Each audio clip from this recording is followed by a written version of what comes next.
All right, David, here we are once again, World Impact News. It is February 6th. The world is progressively moving forward and it's becoming a happier and a much more intelligent place, thanks to the likes of David the Indian and also with Linda Sessay, who we have here on today.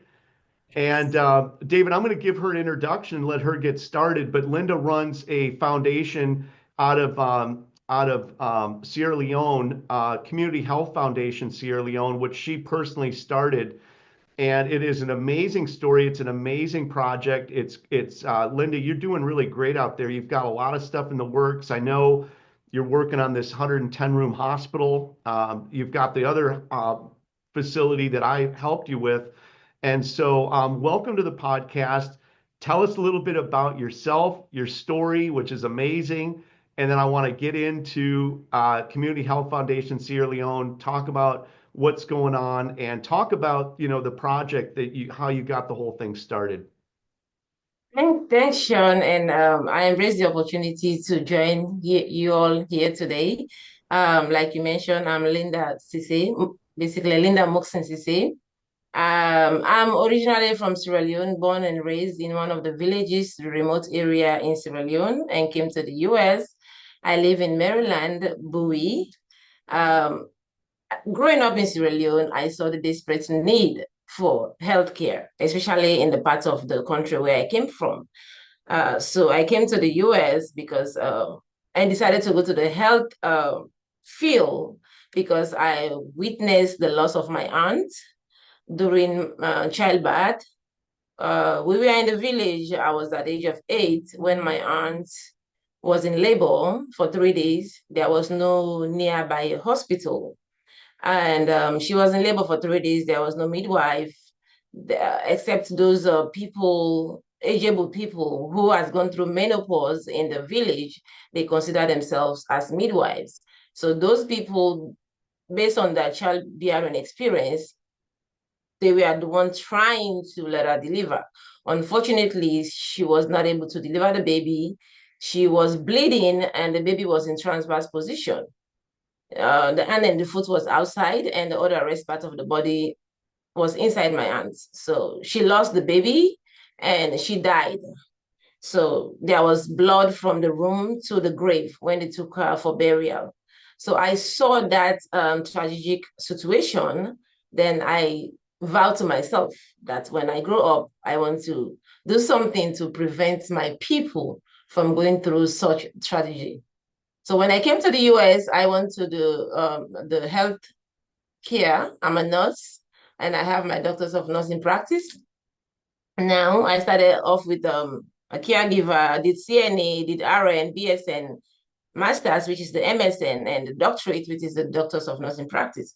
So in 2019, I was able to form Community Health Foundation. It's a non-profit organization. But before then, I started by buying used medical equipment on Facebook Market and supply and ship them to Sierra Leone and donate to medical facilities in the villages. I was going to the dumpster. There is one in Baltimore where they dispose medical equipment and supply. I go to the dumpster, take them, bring them home, clean them up, ship them to Sierra Leone, and donate to Sierra Leone to the Ministry of Health and Healthcare facility. Also buying some where I was able to meet Sean when I got my first donation of medical supply from Sean that I also shipped to Sierra Leone as a donation until 2020. Until 2022, I was able to put up a hospital, a maternal child health hospital with my team in Sierra Leone. It's a 30 bed by the time I started that structure when I completed it, 2022. But now it's been upgraded to 40 bed. This 40 bed maternal child health hospital serves 65,000 people in the community. Um, it's a hospital that is running 24 hours with international doctors. We have some Nigerian doctors there. We have the hospital is equipped with a laboratory that is capable of providing all the tests, basic tests that is needed. And we have a pharmacy that because normally people hospital in in Sierra Leone, especially in the city, they tell people to go outside and buy medication. But because of the remote area where this hospital is located, there is no nearby pharmacy. So I make sure that we have a pharmacy that always have medication, so people get medication from there. And this hospital is providing free healthcare to children who are under the age of 5, pregnant women, and lactating mothers. And also in the area, there is no electricity. So I make sure that we start our own electricity from scratch with the solar power. So we have 24 hours light, of course, and we also have a blood bank unit because there has never been any hospital in the area that does blood transfusion due to the fact that we are focused on maternal child health, and there is a lot, most times there's a lot of blood when it comes to childbearing. Even those who give birth naturally sometimes end up bleeding to death. Um, or not to talk of when we do surgery, sometimes they lost a lot of blood. So I make sure that we have a blood bank where we encourage the community to donate blood, keep them. And even when we go, we donate our own blood and keep it to the bank. So when people come, we test them, and if it matches our blood, we give it to them. And of course, we do have a borehole that gives us water. So we have a running water, we have internet to make our staff, I mean, our patients comfortable. Even when they're there, they're able to browse the internet. And when I'm here, I'm able to see them. We have a CCTV camera that I'm able to monitor from here and see what is going on in the hospital. And so until last year, I was able to meet with some individual doctors here in the United States, and we decided to form Community Health Foundation Medical Mission Team. This medical mission team, we started going for medical mission last year, and the goal is to do it every 6 months. The first one we did was last June. That time we were able to see 2009 people. Within these 2009 people, we were able to do 125 surgeries, all at no cost to the patient. The surgeries we did was, for example, we did fibroid, we did cyst, we did appendectomy, which is for appendix. We did thyroid, this goiter, people who have big, like, the throat is so big, and we did those kind of surgery. We did hernia, scrotal hernia for men, umbilical hernia, for women, we did all that. And we did, there are people who have liver failure that have their belly swollen because the organs are failing. We did paracentesis, we drain the fluid that time. So the second medical mission just completed. We started it on December 28th, 2024, and we ended up January 10th, this January 2025. So I'm just back from that medical mission. So during that medical mission, we were able to see 995 people.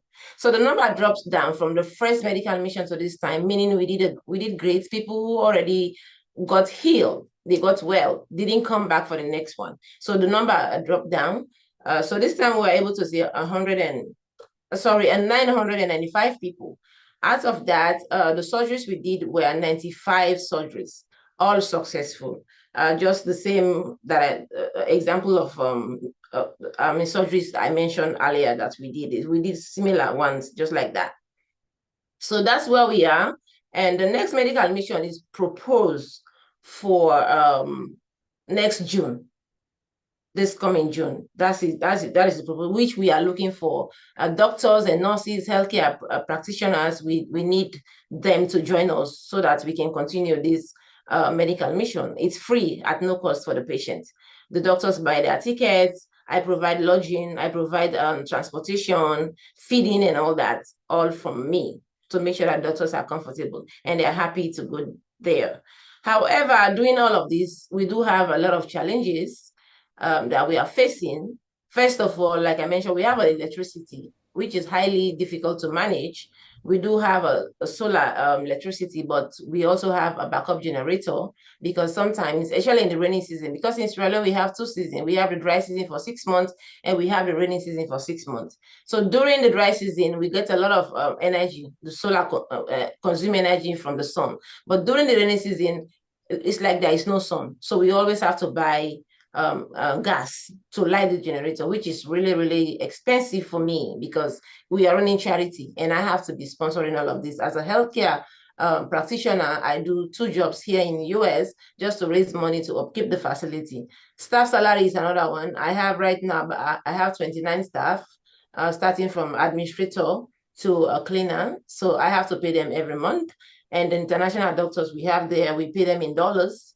It's really, really challenging of sustainability. For example, we do have Sean, by the way, we have incubators now because before then we didn't have incubators. When we have premature babies, we lost them.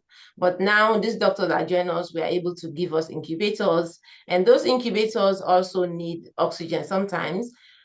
We do have oxygen tanks that we bought that are there, but they are not enough. We need a built-in oxygen. So there where we need a partnership. So we are looking for partners who can come in and help us have a built-in oxygen where we can produce our own oxygen in the hospital. So that way we cannot just be using these oxygen tanks. The other thing that is so challenging that we are looking up to is vaccines. We are focused on maternal child health. Pregnant women need vaccines. The baby need vaccines. We don't have. We don't know how to get those ones because it's not something we can even buy. We try to buy them in the country. We cannot. We are looking up to partners who can come in and help us. For example, that like WHO. We know WHO, I mean UNICEF. UNICEF provide vaccines. We don't know how to reach out to them, but we are looking up to who can come in and connect us with them so that we can provide vaccines for the babies and the mothers. Yeah, the other thing is also WHO can provide food, World Food Program. We don't have food. People come there sometimes. It's even hard for us to treat them because they need food. Like when we give them some medication, antibiotics, most antibiotics, you cannot give them in an empty stomach. So we have to buy food for them because these are people who don't have money, come from the villages, have nothing. They come to the hospital, we have to treat them, but sometimes some medication goes with food. They cannot even afford food. So we are looking up to asking for partnership where someone who can help us provide food for the patients. And that's the other thing. And now coming to expansion, we only have a 40-bed capacity hospital that is serving 65,000 people in the community.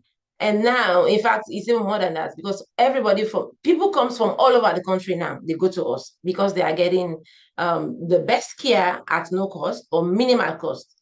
We do ask for people to pay, people who do not fall under the free healthcare category.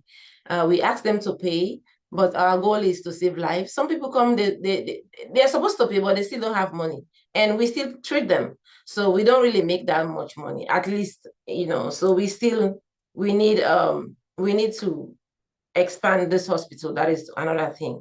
There was a 100-bed facility that I started during COVID because being a registered nurse here, I was working so hard. I was in New York, Texas, making all that money. That's how I was able to open this hospital. And I started a big hospital, which is a 100-bed.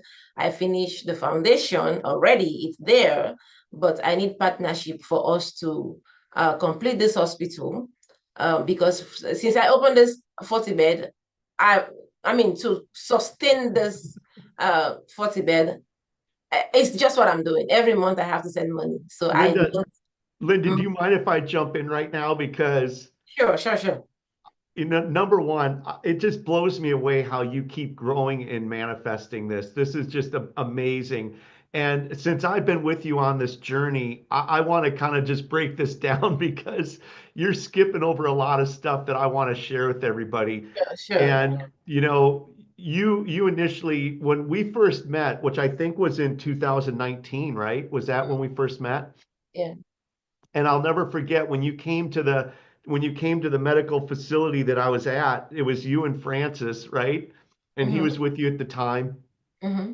And I want everybody to understand this story because you just kind of go through it so quick. At a very young age, when Linda's grown up in Sierra Leone, she's being exposed to a lot of tragic stuff going on within her family.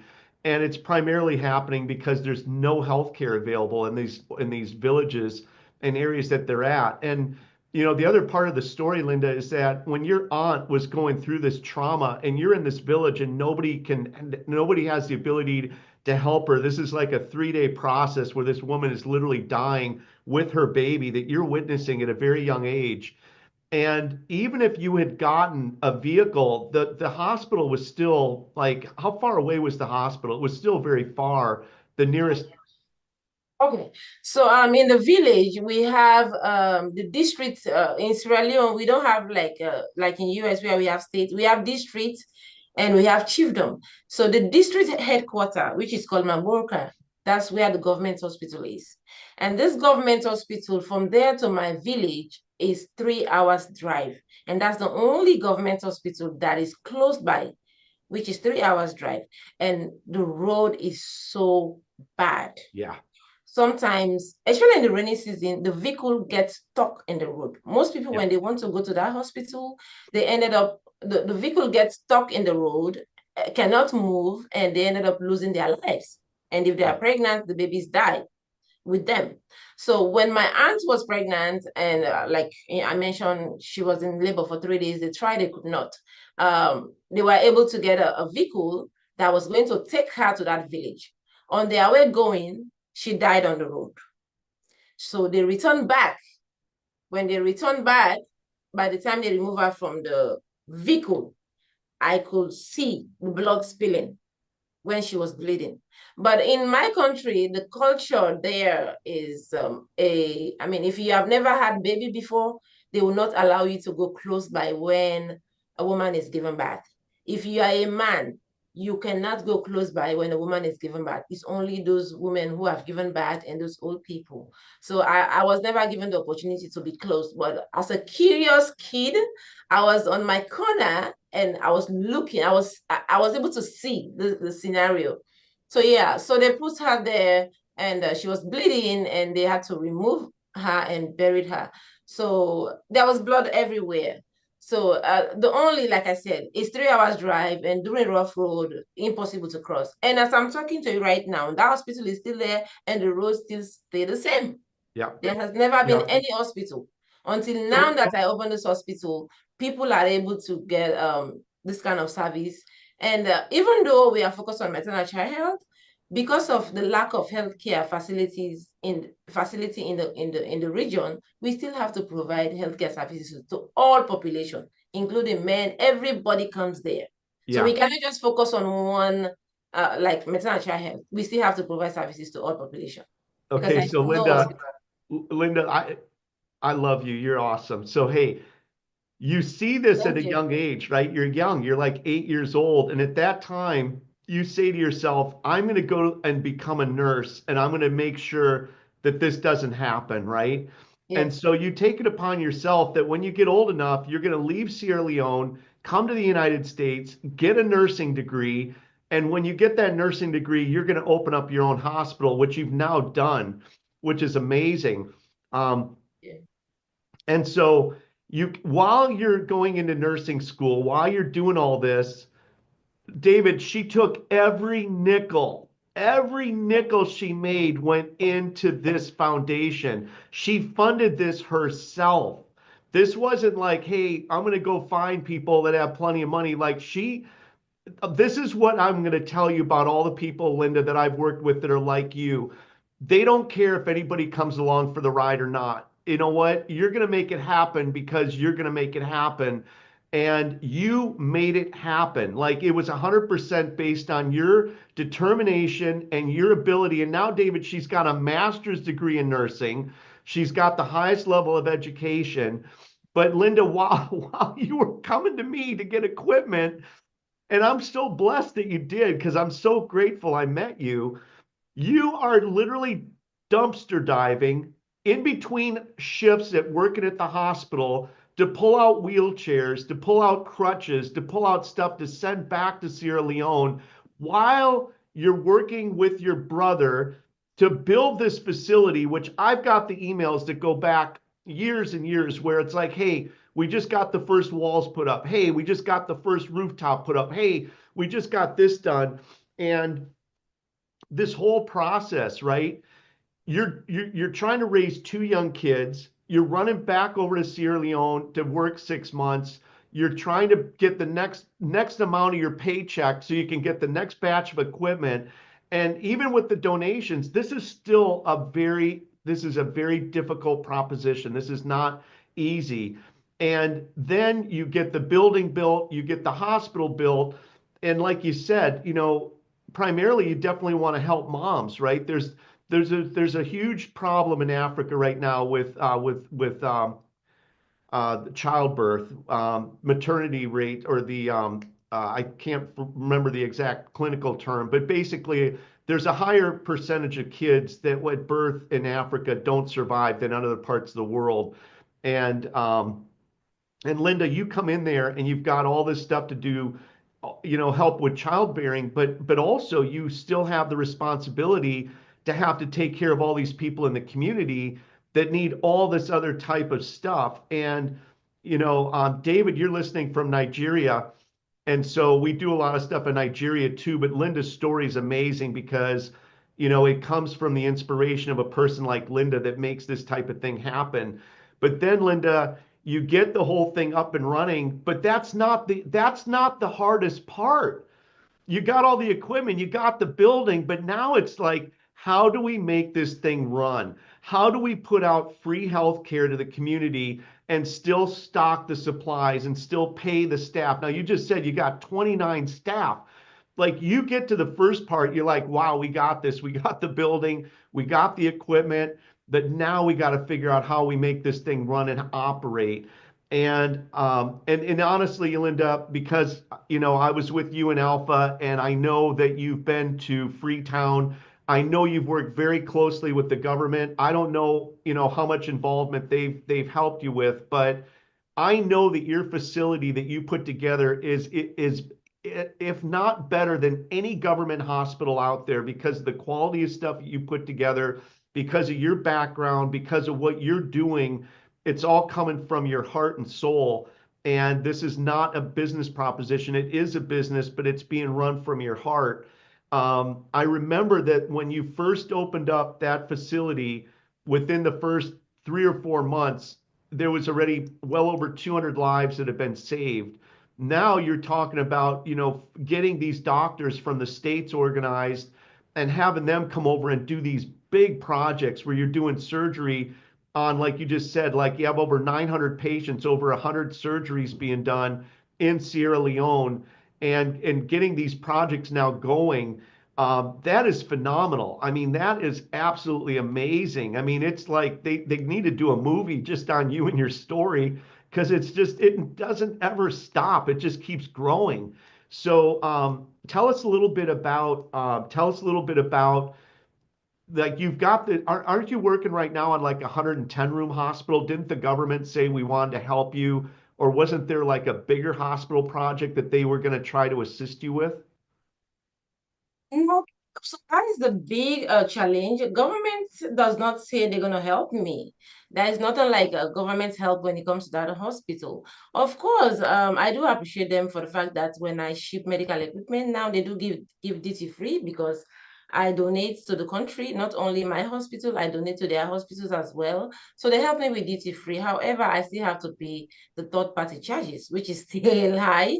Like for this medical mission, they gave me some free malaria medicine for under 5, which is a help. They supported me because we still have to buy medication, even though we are given free, but we buy. So, but when it comes to the hospital, I started this 2022. Up till now, it is the foundation where it is the 100 bed, not the one that is functional, the 100 bed. But there has never been any promise from the government to help me and all that. So that is the big challenge. And I really am looking for partnership for that building. I want us to complete it and I want us to run it. However, even though we are doing charity, but when it comes to that 100 bed, I want us to build it like a state of the art hospital, and I want us to Because when we look at the country, even government is spending huge amount of money every time to send people to other countries for medical tourism. The people go to Turkey, they go to India. Some of them even come here. Those middle class people, high class, I mean, politicians, ministers that have the chance to do that. But what about those other people who cannot afford? We cannot just leave them that way. So my goal is to build a hospital in Sierra Leone. Instead of people going to these other countries for medical tourism, they should be coming to that hospital. If we are able to make it to the standard wherein they can get all those services they are going for outside the country. So of course, that's going to be a profitable one because we have to maintain it, whilst we still keep the non-profit for the other people who cannot afford. So that's why I am really looking up to partnership on how we can achieve that goal. That's the goal with David. With David and what we're trying to do is to try to get your message out to find those partnerships. And this is really, David's core, ability is really finding and getting that information out to everybody. So Linda, once you got that hospital up, I know it's probably hard to put a number on it, but give me a ballpark number. How many lives have been saved right now in Sierra Leone since that hospital has been open? We've saved about 10,000 people. Because even the 10,000. even the last two medical mission is about 5,000 people saved. Just the two medical mission. And you're talking about the hospital being running for about 2020, about 3 years now. Yeah. 10,000 people. We have a lot of patients coming there. We don't even have beds for them.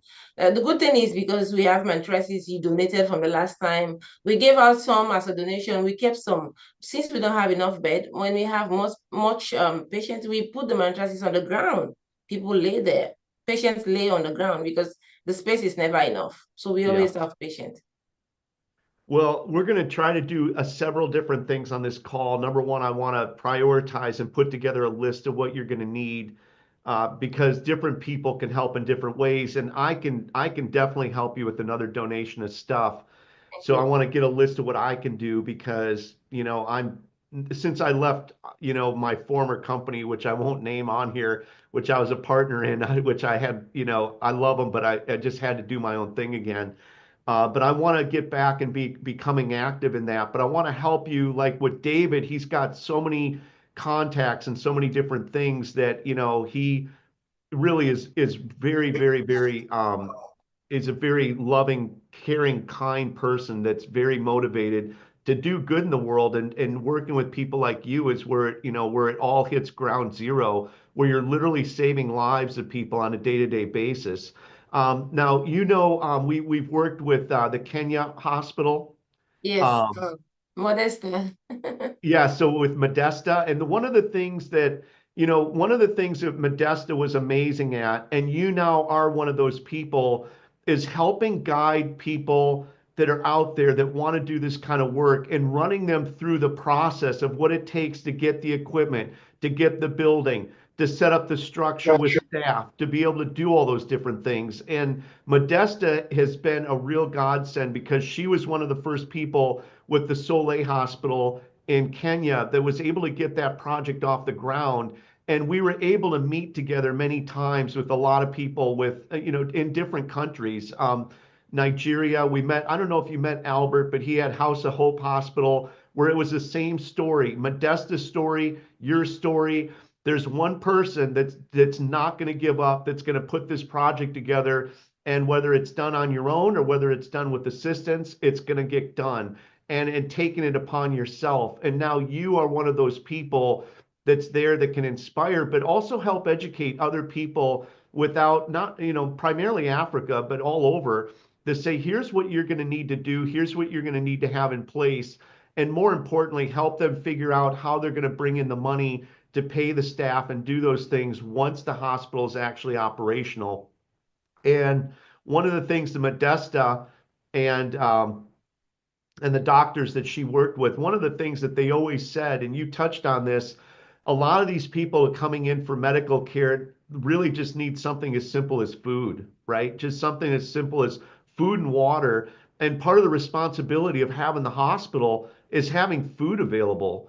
And so, these are primary things that that we need, not just as a society, but you to be able to take care of patients that are coming there, many life and death situations, something as simple as food. So I'd like to, now you have the website. We're going to promote the website. I'm going to run it across the bottom of this video.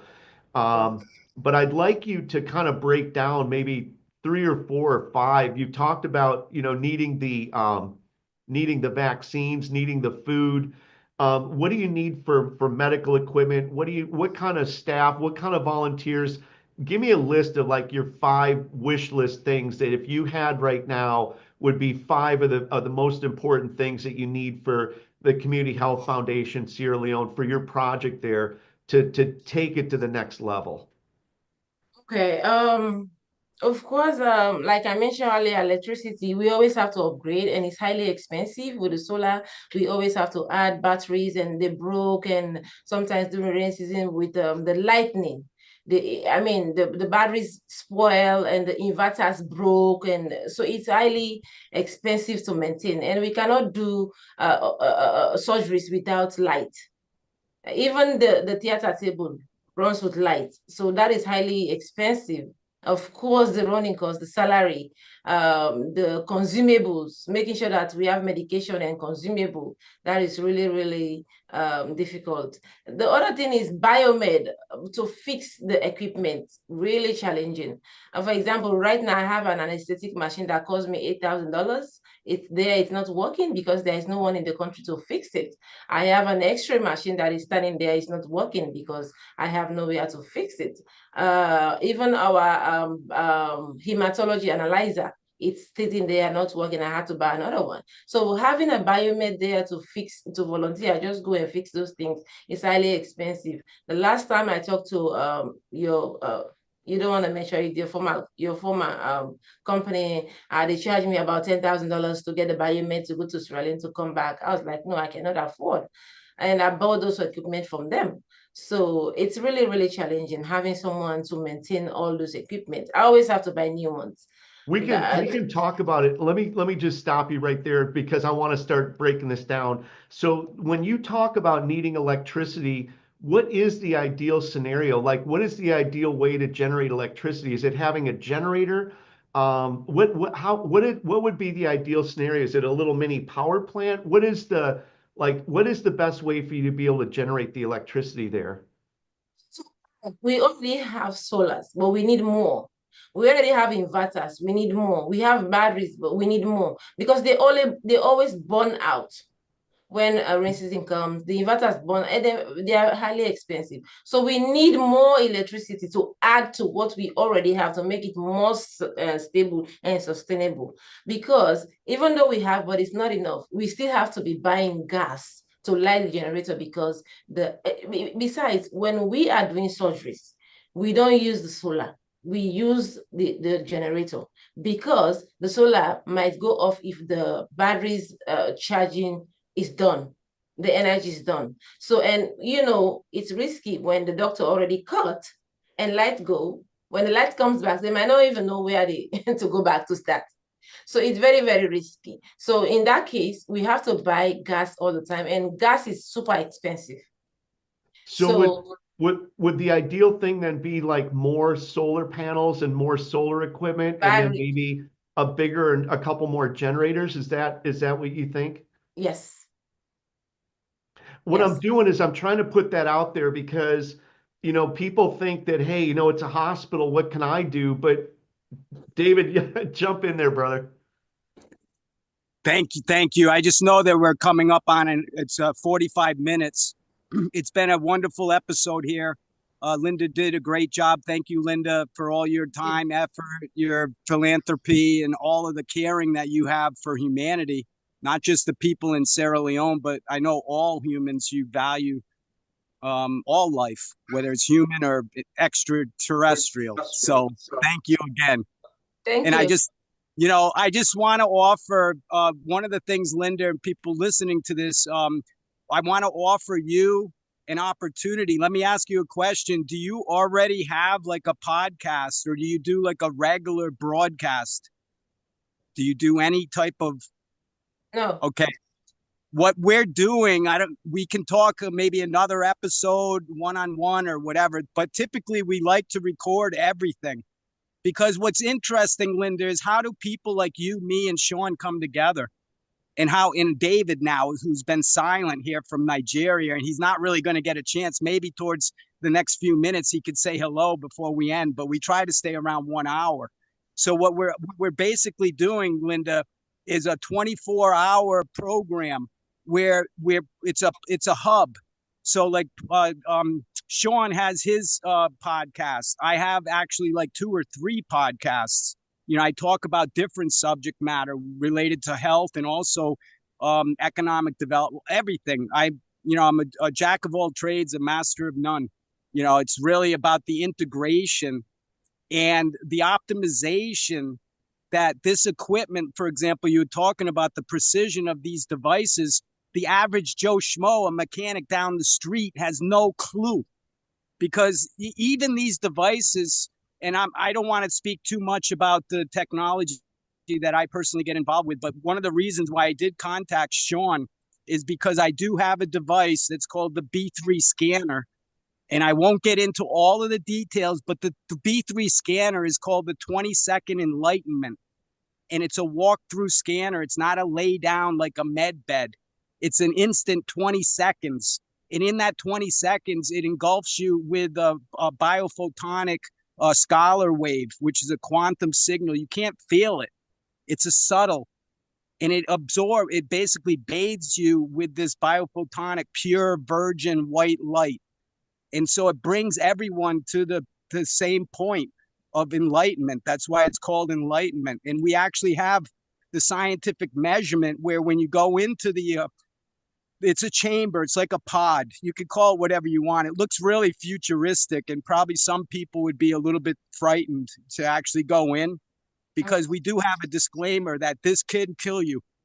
If you do anything in your life and you want to, and you're looking to die, like suicide, like secretly, like most people wouldn't say, I'm going to go to the hospital to kill myself. Most people go to try to get out to go home, but unfortunately we know when you wait and all the symptoms are that bad and you have to go through surgery and stuff, it's really very difficult to reverse that. And that's the whole purpose of this particular podcast with Sean and now working with you with the hospital there in Sierra Leone and all in India. We had another project came on 2 days ago, Professor Goswami, and then the Unitree people came, I think, 4 days ago.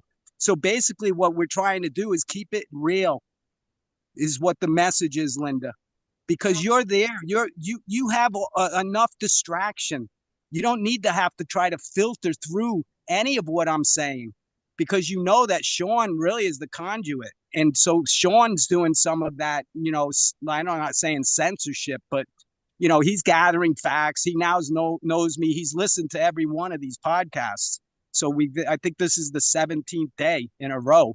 And we're trying to broadcast at least 1 hour every day so that people can just randomly, like David right now from Nigeria, he can sit and listen to us developing our relationship because we don't know each other.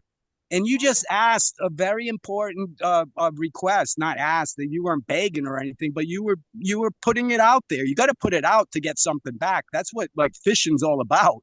Mm-hmm. And I'm not talking about catching the big fish. I'm talking about you got to extend yourself. You got to take the risk. You need to be courageous. You're talking about a situation in Sierra Leone that I know quite a bit about. To make a long story short, because I want to just really get to the point of me being able to add so much value for you, Linda, today. Thank you. For the people listening and for Sean, congratulations, because that's all it takes. I'm not asking you to marry me, Linda, but it is matchmaking, we don't have to, procreate or anything, but our creation is increasing the awareness of preventive care and wellness. Don't wait until you got a bubble on the side of your neck the size of a grapefruit to go see a doctor, because all of our devices, this B3 scanner heals everything. When you go into the device, it's not powered. There's no cord. It's a self-perpetuating piece of equipment. that deals with when you're talking about energy. Both of you were talking about solar, and you mentioned you nailed it correctly. It's not the cost of the solar; it's the maintenance of these equipment. And then you get a lightning strike, and your whole battery system. I go through the same thing. I'm on an island here. Wow. I'm on an island off the coast of Brazil, and you can listen to some of the other podcasts or what have you, but or just stay involved because every day now I'm talking with Sean, and it all worked out. Like 3 weeks ago, I didn't know Sean was alive. Okay, and so really the message for you, Linda, and for people listening, Sierra Leone is a very complicated place Yeah. because of the separation and people there. And I say this with all sincerity and all gratefulness for everybody, because I'm not pointing a finger at I'm not going to mention any specific group or anything, because really it's across the board. And that's why maybe people like you went to Maryland or went to the UK, because you saw how almost impossible when you have a government, a localized government, Mayor Sawyer in the city of Freetown, which is the main populated area. It's like Sao Paulo in Brazil. I mean, Rio's important, but the financial capital, everything is in Sao Paulo, and that's where we live. So Freetown is its own it's its own country basically, and it's kind of isolated like an island more than it is it's not interior, it's coastal, which is powerful. And then so the federal government is President Bio. So I'm mentioning this stuff. I had over 5,000 meetings, Linda, in Wow. Freetown in 6 months. Oh, 5,000. Okay. And I'm wow. not using AI, and I don't have like a secretary like Sean and Riley and any support. I'm an independent consultant. I'm a reporter, a fact finder. I do everything. I'm a Wow. quantum physicist. And I'm going to say something about energy to kind of close this, because we got a few more minutes and I do want you to kind of wrap it back around. But the energy is not solar. In fact, in Africa on the 10th, do you know the big event that's already like being publicized? Perhaps you don't hear it because they don't want you to know, obviously. And that's why World Impact News Channel, this particular program, going to announce that stuff that's normally like classified documents or records or like ET files or whatever. We have access to it all, but you have to know how to read it. That's the key. You can get access to whatever energy, but if you don't know how to read it and coexist with it, you can't manage it. You can't harness it. It's like a horse or something, a wild horse in Wyoming or something. You're not just going to go in the prairie and jump on that horse. It's not quite that easy. You know what I'm saying? So, basically what's happened is I had to go through all of the channels to get to today, to get to talk to you, Linda. And that is the power of what Sean did within seconds. Okay. So it took me 6 months and close to, I don't know, at least 600 hours or more. Some of the conversations were very quick, and most of the people hung up on me, quite honestly. And actually one group, a group of attorneys there in Freetown, is trying to prosecute me right now for cyber crime with the federal crime unit, with the police department, and actually saying, because they think that I'm like this pirate attacker or something. I'm not against the security of anybody. I want security, but security is perfect health. That's security. When you're perfectly healthy and people say, how things going? Perfect. That's no other answer. If you're not healthy, you're going to say, oh, good, great, super, wonderful, whatever. But if it's not perfect, that's what we need to come to. And that's what Sean does with these med beds and stuff and these other technologies. But they do not do the B3. They do not do it. It's not, these med beds and whatever are still like separate. They're like, they're not integrated technology using the sound, light, frequency, and all of the tone, everything. The B3 has it all in one. In 20 seconds with no power, you generate everything you need. So on February 10th in Zimbabwe, this gentleman's name's Maxwell. He's disclosing his invention, which is a quantum radio operated electrical device where you don't need batteries and you don't need anything. You have an abundant, it's a low voltage supply though. This is the kind of the trade-off. We use way too much power with 110 and 220. You don't need that much power to generate these new magnetic motors. Oh, And these, wow. so even electrical devices like the equipment, and I say this with all like humbleness and to Sean, that stuff, bro, I'm sorry, obsolete. Oh yeah. Obsolete. Okay. But that's not to like discourage the continuation of these different modalities and techniques. We want to encourage, to get together in unity is very simple. Either we're united or we're not. Yeah. So if we are one and we ask the question, are we one? And in your mind, you have to think about it. That's not one. One is the coexistence. And if we are together, like in Freetown, for example, if Freetown cannot be free, then where on earth can we be? Okay? These people have suffered, and these people, I'm not talking about somebody else, you, me, we all came from that area of the whatever. Everyone pretty much agrees we're pretty much all African at some point, you know? Mm-hmm. And so the importance of helping Linda right now, and you're in Maryland, correct, Linda? In Maryland? Yes. Yeah. Do you know the Camp David facility? You know Camp David, the retreat? No. I'm not going to go into it politically, but it is a place there in Maryland where the president has the ability to go and meet with to settle conflicts. It's usually Okay. with Israel and Palestine and whatever. They'll invite and go to Camp David because it's an outdoor natural environment. And that's what Okay. I'm created here in Brazil is Camp David Brazil.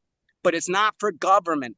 It Okay. doesn't exclude government, but it's really meant to have these types of conversations because you were asking for like a partner.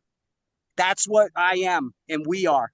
But I'm a representative of a whole lot of people.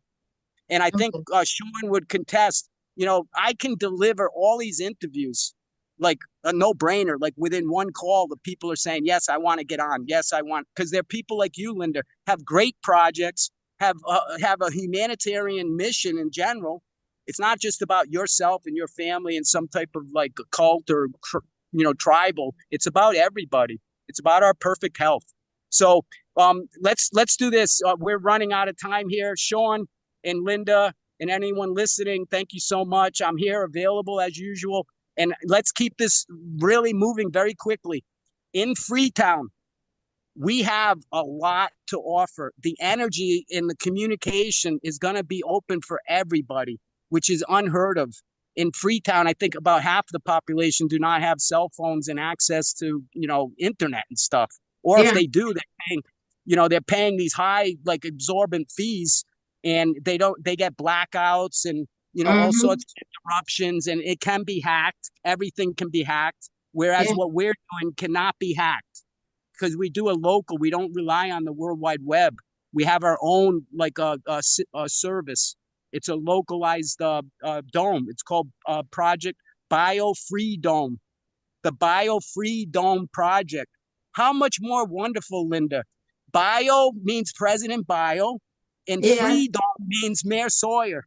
So Bio and Free both get to get credit for this.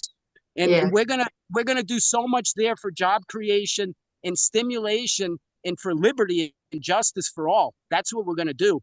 And I am dedicated just as much as you are. And like Sean mentioned to everyone listening, when we have leaders like we are, I mean, I'm not competing with you on that. We're hand in hand, sister, and any brothers. That's the idea. That's the unity that we must come to. If we don't, we are going to be extinct species. It's only if it's not sustainable. That's why united we stand, divided. Everyone pretty knows, but we're somehow complacent and ignorant, and we settle with living in that failure or of falling or whatever you want. Which is only a scare tactic, by the way. It's really not a fall or a rise or anything. It's just being like what we're doing right now. And that's why World Impact News and the win with these 1 hours are so valuable. Because, for example, like we're not doing the 24 show right now. But after we get off this call tomorrow, if you want to start a podcast or as quickly as you want, you can go and reserve, because now you have that like seniority. So the earlier that people get into this programming, the easier you are to get that voice out and to be on like the front line of these projects. Because once they come in, Linda, any project that has a humanitarian interest and benefits society and our evolution consciously, we have the money to invest in all of those projects. 160 trillion US dollars, which is half of the world debt. We're going to try to generate in one day. Okay. And Sierra Leone is very important for that stimulus and that story. When we mention things like blood diamonds and all of the things with humans trafficking, which is going on now, it's not really a color issue. It's everybody. And it's the children now and stuff, and all of the horror with Kush and stuff like that, and how areas in not just Africa, other places, but like witchcraft and voodoo and curtain. I don't necessarily buy into all of that, but it's got, if you talk about it, it's got to exist. Hannibal Lecter. That was probably a character that actually came close, or even Hitler. I mean, some of these people, when we go through cinema, you make them out to be monsters because they are, I mean, but that doesn't mean that we're not connected. See, if we're all one, that monster is a reflection of you that's within inside of you. And in order, and that's what a disease is, in kind of closing here. In perfect health, there's no conflict. You don't have a positive or negative. It's in a neutral. It's in a hibernation. That's perfectly, when you're hibernating, you're cozy. You got a little bit of food to pass you through, and you make love or whatever you do. And in Maryland and in the Northeast, you get a lot of snow and it's cold, so you just stay in bed, read a book, so you hibernate. There's nothing wrong with that. But right now, the February 21st to March 1st is the Hibernation Festival, the first annual. And it's not about going to sleep. It's about waking up in 5D paradise. That's what I'm saying, 5D. So the medical devices and the med beds and all of that is all 5D. But they don't do what the B3 does. I'm sorry. I don't mean to be so forward, reaching with that, but I really believe that this is going to, and the thing is, this device can be manufactured in Sierra Leone. Doesn't have to be. It actually could be manufactured very easily in all areas in the world. So you don't have the issue like what you're talking about. And there's really no mechanical moving part. So you don't have friction. It doesn't work on a friction. It works on a vacuum. And so, anyways, here we go. Linda, this is going to be, I don't know. It's going to be a miracle. It really is. It is. Absolutely. David, let me just jump in, because I do want to give everybody a final last thing to say, and I want to just finalize a couple things. But thank you for all that great information and a lot of experience dealing with a lot of stuff in Sierra Leone. And Linda, who would think that you're talking to a guy in an island in Brazil that's got all this information and dealt with so much in an area that's obviously your hometown, your home country. Yeah. So I don't know, Linda, if you've met Riley. She's basically part of our show, just coming more in. She's very much behind the scenes with keeping everything organized. Going to start doing a lot more stuff to help David. And Riley, you've kind of been able to listen in, and I want to just get your feedback. Then I want to put out a little more information about Linda, how to reach her, and then we can go ahead and wrap up this episode today. I mean, I would say from what I caught on to and from what I got to understand, I really feel how passionate you are, and I'm just so thankful that there are people like you.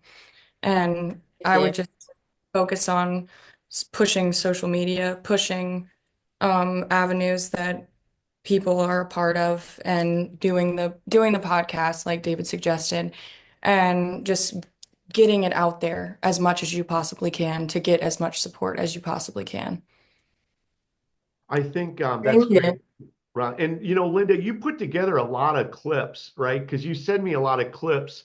Yeah, You I you have get a lot of videos. media coverage. I think maybe if we just figure out a platform where you can just start dropping it and it just goes out everywhere. And if you have Facebook and other social media channels, text them over to me. I'll get them to Riley because I want all your information. For anybody watching this right now, my main goal is to say, look, this is a hospital in Sierra Leone that anybody can be a part of helping. You can be a part of helping saving lives.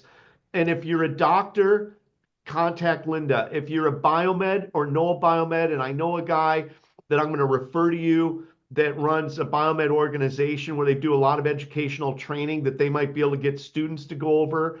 We want to get them in touch with you. If you have food, like just Linda, you can put out the food donations that you need that we could ship food over.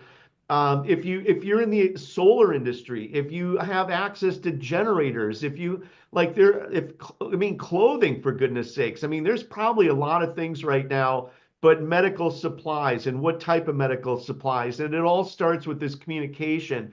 And if you're the person that has it, great, but more than likely, you know somebody that you could forward this information to and say, hey, I know so and so, and they might have like an extra this, or they might be able to donate this and be able to, help in some way, shape, or form. So the goal for me today is to get your information out there, put this information out to the world with David and our team here. Obviously, this is the first start. With David, things go like fast and expansively. But I want to get your website address down there. And then what I'd like to do is give you like a final, couple, 3 minutes to just wrap it up, talk about, where your future is headed right now, what you're looking to do, and give us your contact information. And then we'll wrap this up, and then we'll definitely see you again on future episodes. Okay, thanks, Sean. For our future, just like I said, I want to expand, put up the big building so that way we are able to help the whole country to access quality healthcare services. I can give my contact. Our phone number is 667-458-0219. Again, the number is 667-458-0219. Our website is www.chfoundationconnect.org. It's www.chfoundationconnect.org. Again, it's chfoundationconnect.org. The email address is info@chfoundationconnect.org. Again, the email address is info@chfoundationconnect.org. That's our website. That's our email address. I love it. I love Thank it. you. And so, Linda, it's been great seeing you again. You're doing amazing stuff. Let me, David, do you can I, want to jump on and say one last word? yeah, I just want to say to Linda, you had mentioned in June that there's a big milestone in June that are you doing a festival or what is that June event? It's a medical mission, just like what we did last time. We go there with doctors and nurses, and we provide healthcare services to the population. We treat all kinds of disease, including surgeries. Okay. What kind of What I would doctors? suggest, yeah, what I would suggest, Sean, is that this would be a perfect case where, like Linda, if we can get all together and she can get somehow connected, even if it's minimal, with the Hibernation Festival, which is coming up in a couple of weeks on the 21st. So, what will happen, Linda, is that you'd have direct connection with. This is an annual event that we're planning. So once we put together like a database, next year is only going to be like a very simple, almost probably AI operated programming. So we don't need to worry so much about cost of putting on like an international world event like the Hibernation Festival. But if we did the first one here in February coming up, you could actually do and copy that. If you want to call it Hibernation Festival, then you could piggyback, all the speakers and everything. We'll have a whole library. We're actually recording for the 200 or so hours during those 8 days, 24 hours a day. We're going to be recording content and hopefully getting 1 hour like shows with like you would have that 1 hour, but it would be like a think tank, like right now what we're doing, but doing it a little bit more organized and thought provoking, like a visionary session, like really conceptualizing the needs that you have, like right now with the electricity. On February 10th, I've invited Maxwell on the show here with Sean, who is the inventor in Zimbabwe. I don't know if it's going to happen, but there's another person close to him. His name is Derek.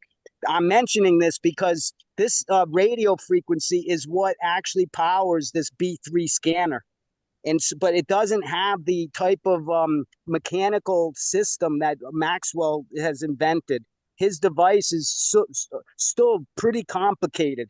And when, like you said, when these devices have more movable parts, you're going to have maintenance and you're going to have different things that you have to calibrate. These are so sensitive devices. If the calibration is a little bit off, it's not functional. It's like a light bulb. It's on or off. So these devices, and I'm not convinced that these devices actually know what that exact calibration is. I'm not. I think there's a lot of it's a lot of good work, but we're not finishing. That's what we need to do right now is finish. It's not about all of the other storytelling and all of that. It's about applied science and mathematics in our reasoning for common sense and in total intelligence, in evolution and consciousness and our soul and all of those things. So that's what I would say. And ending here, your event in June could be a great thing that we can really, I'm not saying push, but we can encourage and motivate and bring in the resources. Because like you were just saying, Linda, money for labor, probably in your business, the labor's got to be at least like 60%. What is the percentage? Do you know offhand, like on a contract, what is the labor percent versus like hard costs, like plant and equipment and facility? What is the labor percent would your estimate be? I'm not really sure, but right now my staff salary every month is $5,000 minimum. We do have volunteers as well, and I'm not talking about the running cost, like the solar is broken and this is broken that needs to fix and this and that. That's not what I'm talking about. Just the staff salary each month in Sierra Leone is $5,000. Okay.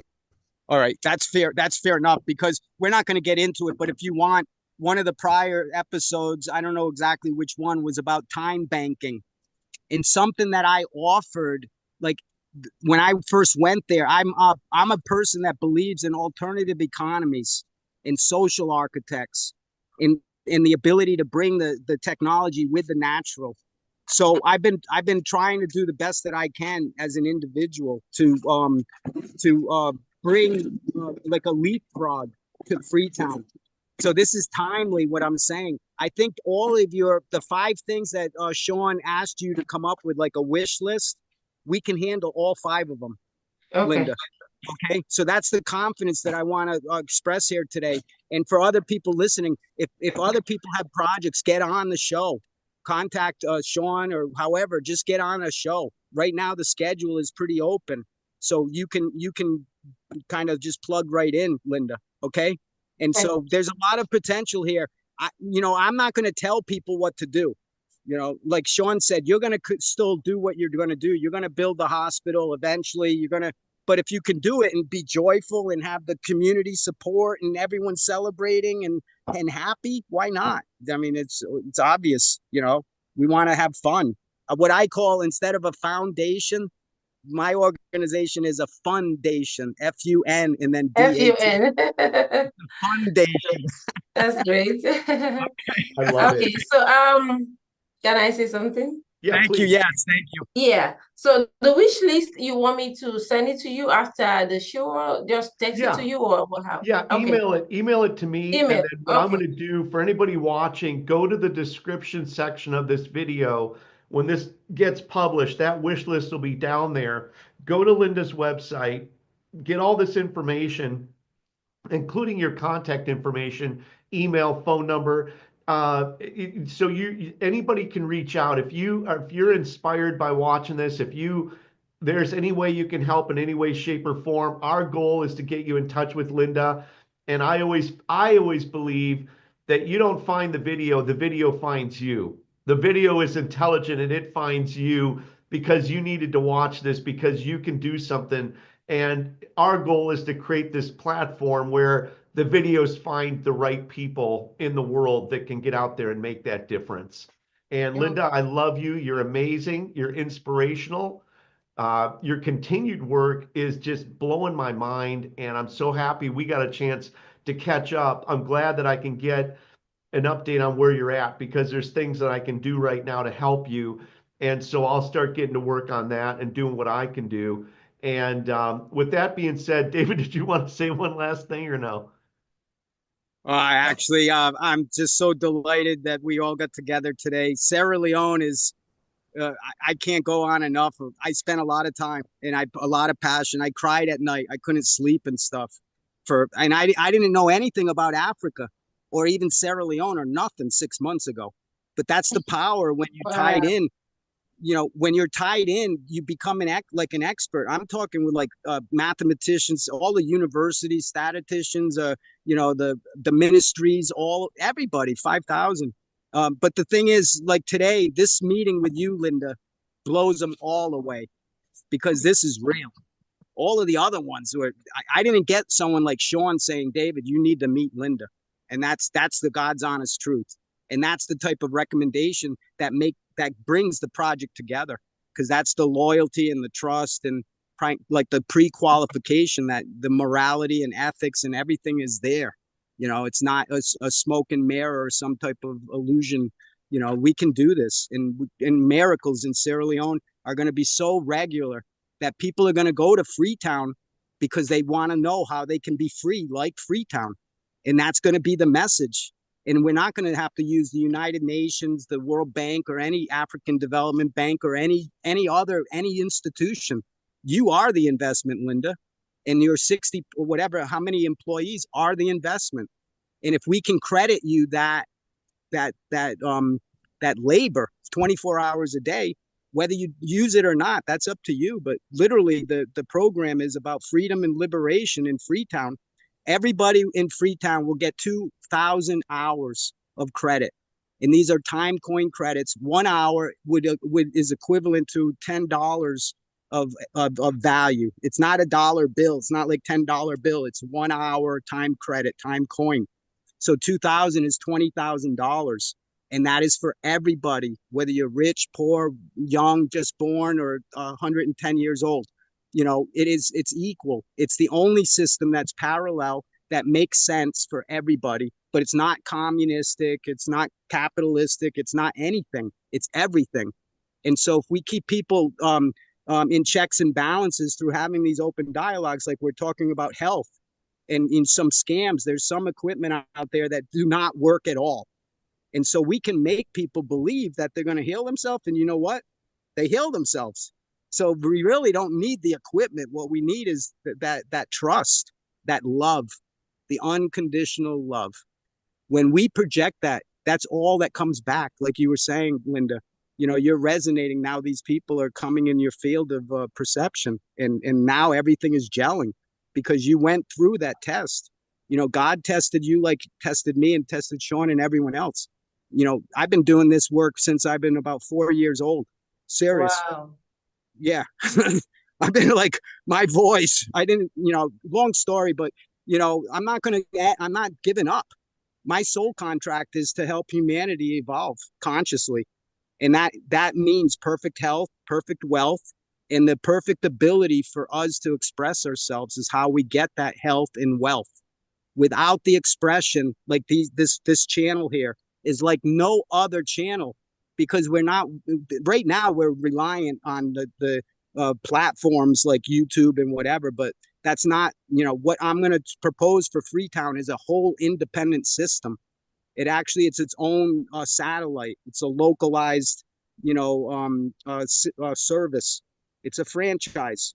And when you get it, you get energy, you get drone transportation. So like a pharmacy, like you were saying, in these remote areas in Sierra Leone, we have drones and we have what's called telemedicine here in Brazil.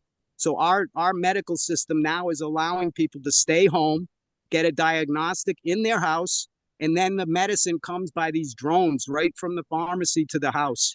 So this is called a TED Med. We are now tied into super intelligence. So when it comes to every area of society, there will be a reform or a reset. It has to be. After this event, February 21st to March 1st, their awareness of these issues are going to be wide open.